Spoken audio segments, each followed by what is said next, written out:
साथियों नमस्कार।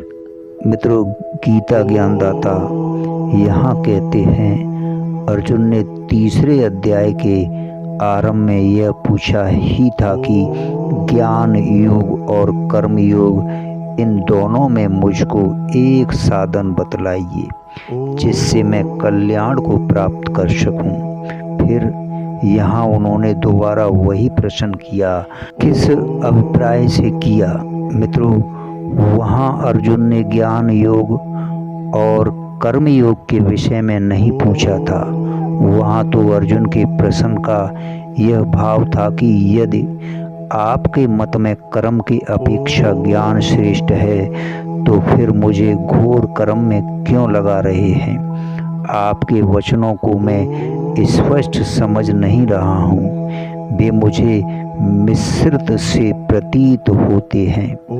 अतः मुझको एक बात बतलाइए।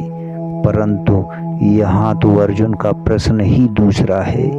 यहाँ अर्जुन ने ना तो कर्म की अपेक्षा ज्ञान को श्रेष्ठ समझ रहे हैं और ना भगवान के वचनों को वे मिश्रित से ही मान रहे हैं। मित्रों, वरम वे स्वयं इस बात को स्वीकार करते हुए ही पूछ रहे हैं।